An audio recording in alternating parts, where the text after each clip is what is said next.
Halo pemirsa, selamat datang di Zal Motor Channel. Untuk kesempatan kali ini saya akan mengulas salah satu stok yang ada di showroom kami, yaitu Chevrolet Spin 1,5 LTZ Matic tahun 2013. Bersama dengan video ini saya juga akan memberikan tips bagaimana cara mencari mobil bekas atau second yang berkualitas. Yang pertama bebas banjir, kedua bebas nabrak, ketiga kilometernya tidak diturunkan atau di reset. Silahkan tonton video ini sampai habis, semoga bermanfaat bagi yang mencari mobil bekas atau second.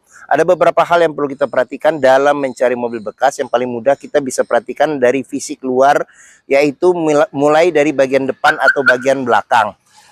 Kita bisa periksa mulai dari bagian depan. Pastikan bahwa dudukan mobil dia lurus, tidak miring ke kiri atau ke kanan. Kalau dia posisinya miring ke kiri atau ke kanan, berarti ada permasalahannya di kaki-kaki atau suspensinya. Bisa jadi di shock breakernya atau di pernya. Terus untuk kedua yang perlu kita perhatikan itu adalah di permukaan bodi ya. Jadi bodi ada dua hal penting yang perlu kita perhatikan. Yang pertama ini adalah nut ya. Nut adalah sambungan atau batasan antara parts dari bodi mobil. Jadi nut kita perhatikan bahwa dia jaraknya itu presisi antara kiri dan kanan. Terus yang perlu kita cek lagi itu adalah di permukaan bodi. Jadi permukaan bodi itu kita cek, kita pastikan bahwa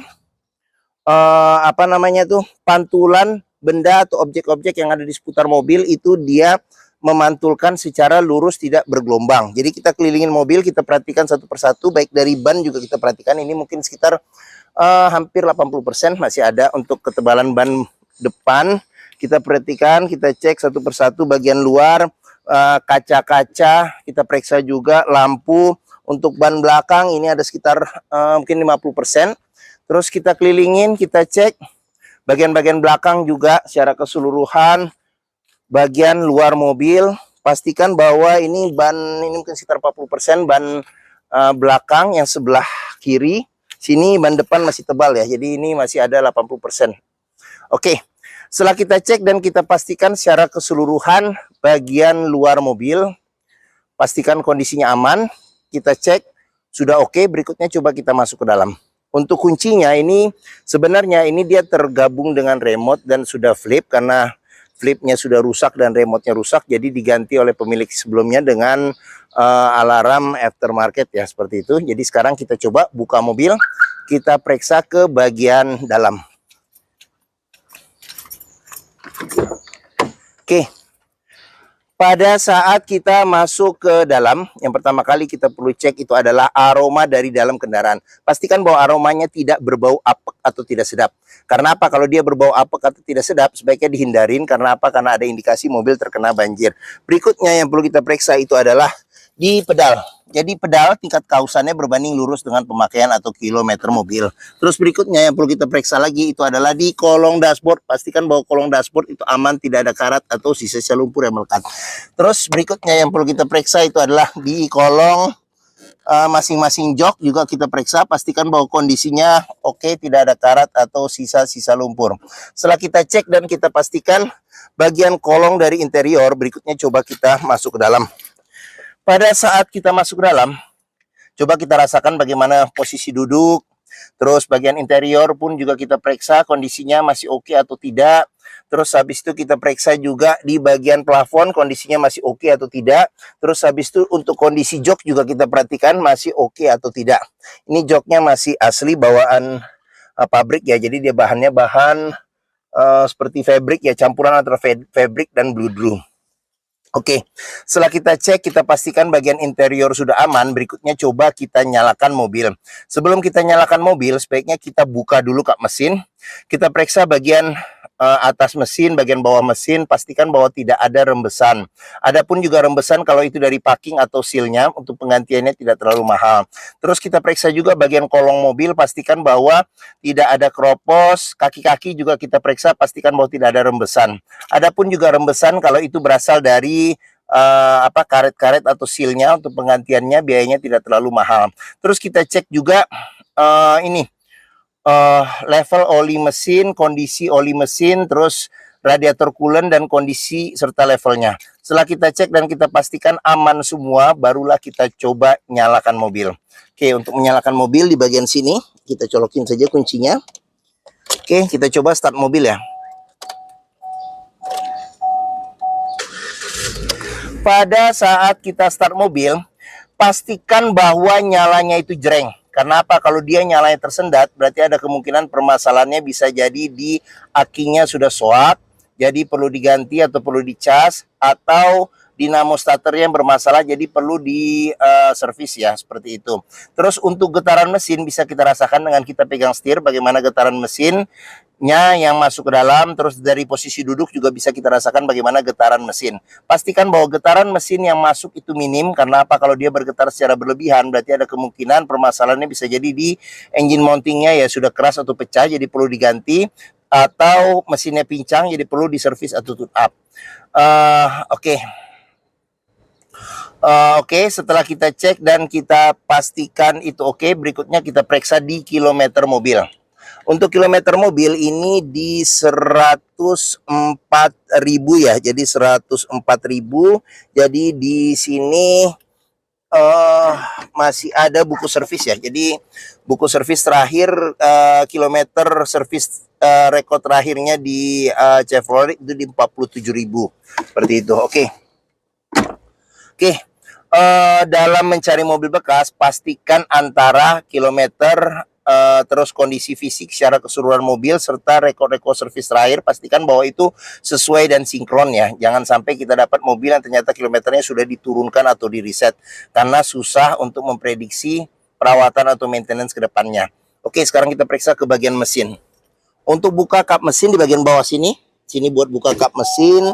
Terus biasanya kalau Chevrolet spin kita buka kap mesin akan tulis ada tertulis kode 128 ya. Jadi jangan khawatir kalau ada 128 berarti kap mesin kurang rapat.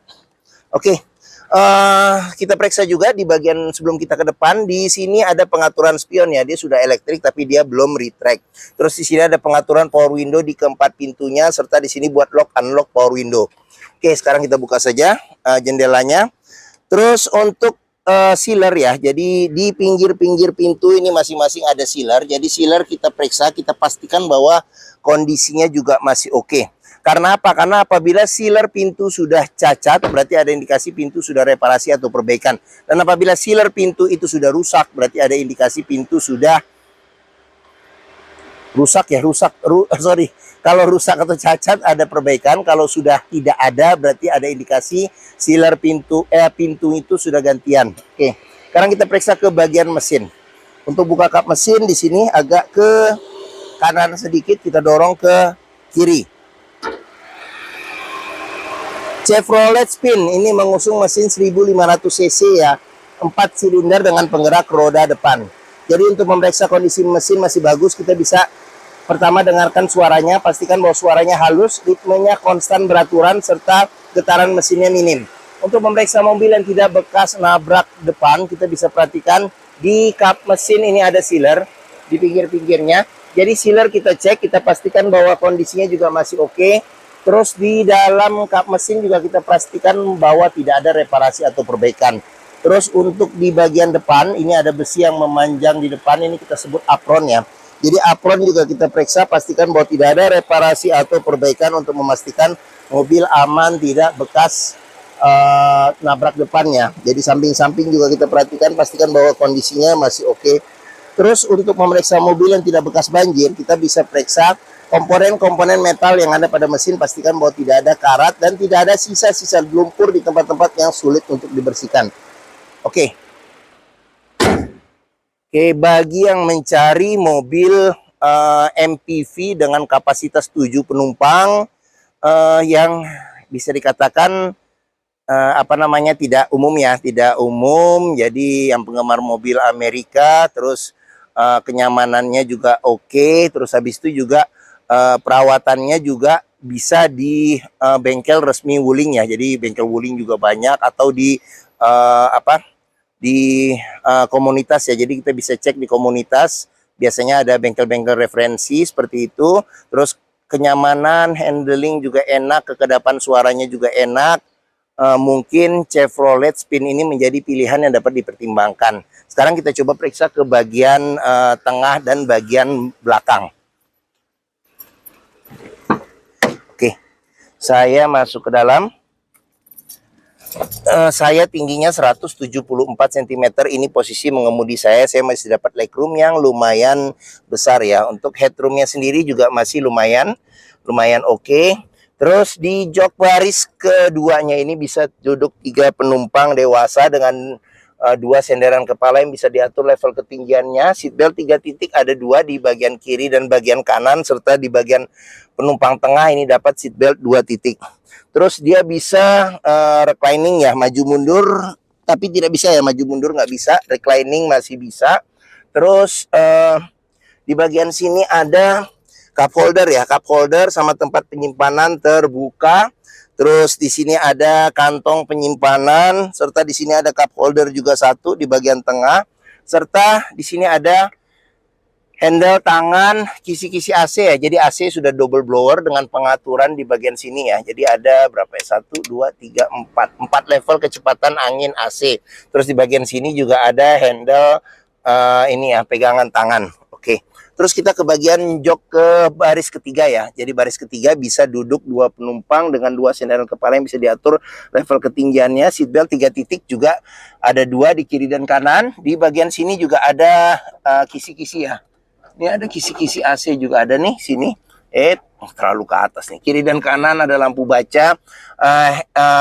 Handle pegangan tangan juga ada 2 di bagian kiri dan kanan. Di sini ada cup holder serta tempat penyimpanan terbuka, serta di bagian sini juga ada cup holder serta ini tempat penyimpanan terbuka. Oke. Bagian baris ke 3 sama 2 sudah kita periksa. Sekarang kita lanjut periksa ke bagian belakang. Di sini juga ada cup holder, tempat penyimpanan terbuka. Terus jangan lupa juga, di sini sudah dilengkapi dengan child lock, pengoperasiannya dengan jari saja. Terus sealer pintu juga kita periksa, pastikan bahwa kondisinya juga masih oke. Kita lanjut ke bagian belakang. Pengisian bensin ada di sebelah kanan.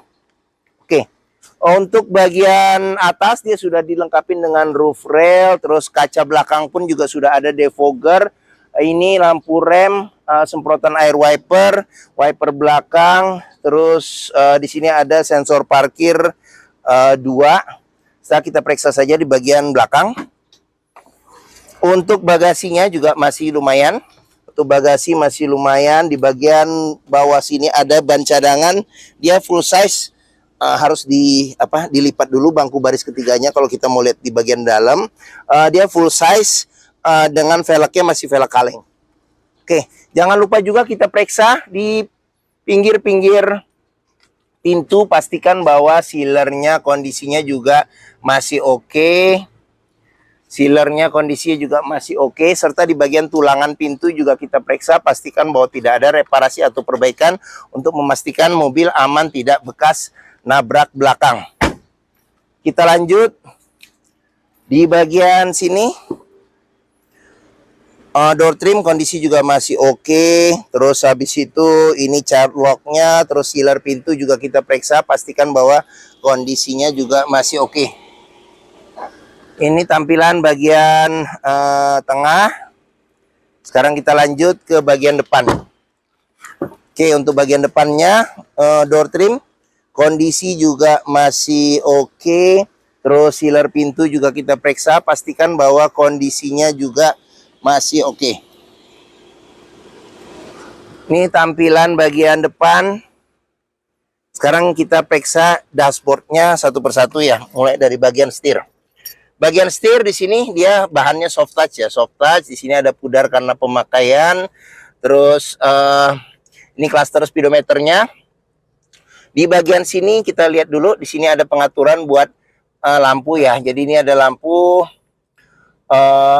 Kalau pengaturan lampu ada di sini nih. Ini lampu besar, lampu kecil, fog lamp depan belakang, serta di sini buat pengaturan terang gelapnya ini MID di sini. Di sini ada buat wiper. Ini lampu sen ya, lampu sen kiri kanan. Terus di sini buat pengaturan menu ya, menu. Terus di bagian sini ada pengaturan buat wiper depan belakang serta air wiper depan belakang. Terus setir sudah dilengkapi dengan airbag, bisa tilt tapi teleskopik, belum bisa pengaturannya. Terus di sini ada tempat penyimpanan terbuka, di sini kisi-kisi AC, AC juga masih dingin. Di sini ada tempat penyimpanan kiri dan kanan. Audio, radio masih standar bawaan dari pabriknya. Sini bisa CD, MP3, radio FM, AM. Terus di bagian sini ada tombol buat mati dan nyalakan AC belakang, tombol lampu hazard, di sini tombol central lock. Ke bagian bawah di sini ada pengaturan AC, di sini ada buat pengaturan suhu AC. Matiin AC nih, jadi dia nggak dingin, angin saja nih kalau lampu ini mati. Terus di sini untuk pengaturan kecepatan angin AC sampai 4 level. Di sini ada defogger belakang. Terus di bagian sini ada pengaturan ini ventilasi ya, dalam dan luar. Terus di sini ada tempat penyimpanan tertutup. Terus di sini ini tuas metiknya ya. Cuman di sini ada kekelupas sedikit ya karena pemakaian. Ini karena bahan dia soft touch. Terus di bagian sini ada tombol triptonic ya. Jadi dia sudah triptonic. Di sini buat shift lock. Terus di bagian tengah sini ada buat colokan aux, power outlet 12 volt, ada tempat penyimpanan kecil, terus handle rem tangan, di sini ada 2 cup holder serta ada kunci seat belt. Di kunci seat belt juga bisa kita perhatikan bagian dalamnya, kalau ada karat atau sisa selumpur berarti ada indikasi mobil terkena banjir. Terus di bagian sini ada laci penyimpanan tertutup, terus tempat penyimpanan terbuka, cup holder serta tempat penyimpanan terbuka. Bagian atas ada handle tangan, sun visor. Oh, cerminnya hilang. Sun visor tapi cerminnya hilang. Terus di sini ada lampu baca. Di sini ada spion tengah dan ada buat pengaturan kesilauannya ya secara manual. Di sini ada sun visor, bagian supir tidak ada cermin tapi ada tempat buat nyelip-nyelipin dokumen kecil atau kartu-kartu ya. Serta di bagian sini ada cup holder serta tempat penyimpanan terbuka. Oke. Mungkin ini saja ulasan saya mengenai salah satu stok yang ada di showroom kami, yaitu Chevrolet Spin 1,5 LTZ Matic tahun 2013. Apabila berminat terhadap mobil ini, silakan hubungi Zal Motor, nomor telepon, alamat, deskripsi mobil, harga saya cantumkan di keterangan video ini. Terus pembeliannya bisa dengan cash, bisa kredit, bisa atau tukar tambah bisa. Ada rekan kami juga bisa melayani kredit dengan sistem syariah. Serta jangan lupa juga jika kita membeli mobil bekas, pastikan kita bisa test drive mobil. Karena apa? Karena dengan test drive kita bisa melihat dan merasakan kualitas mobil mulai dari rasa berkendaranya cocok tidak dengan yang kita inginkan, performa mesinnya, kaki-kakinya masih enak atau tidak, power steeringnya, pengeremannya, metiknya masih halus atau tidak, perpindahannya masih responsif atau tidak, bisa kita rasakan dengan kita test drive. Zal Motor sendiri terletak di Pusat Otomotif Sentra Harapan atau yang dikenal dengan istilah POSH atau Pos di Harapan Indah Bekasi. Area parkir luas ya, jadi kita bisa bebas puas untuk test drive mobil. Oke, mungkin sekian video dari saya. Apabila menyukai silakan tekan tombol jempol, jangan lupa klik lonceng notifikasinya, subscribe, tanda jempol agar dapat info video terbaru serta stok-stok terbaru kami. Serta jangan lupa juga follow di sosmed kami ya, ada di Facebook, Instagram, TikTok, Twitter atau X, YouTube, Threads, Zal Motor Channel. Serta di akhir video ini saya juga akan mencantumkan playlist mengenai stok yang tersedia, terus habis itu playlist mengenai beberapa mobil-mobil Chevrolet yang lain, serta playlist mengenai beberapa video tips dalam mencari mobil bekas 1 second. Oke, terima kasih, semoga video bermanfaat. Jangan lupa komentarnya, serta di-share atau dibagikan ke keluarga, kerabat, saudara, teman-teman, siapapun juga yang sedang mencari mobil bekas 1 second. Oke, terima kasih dan sampai jumpa lagi.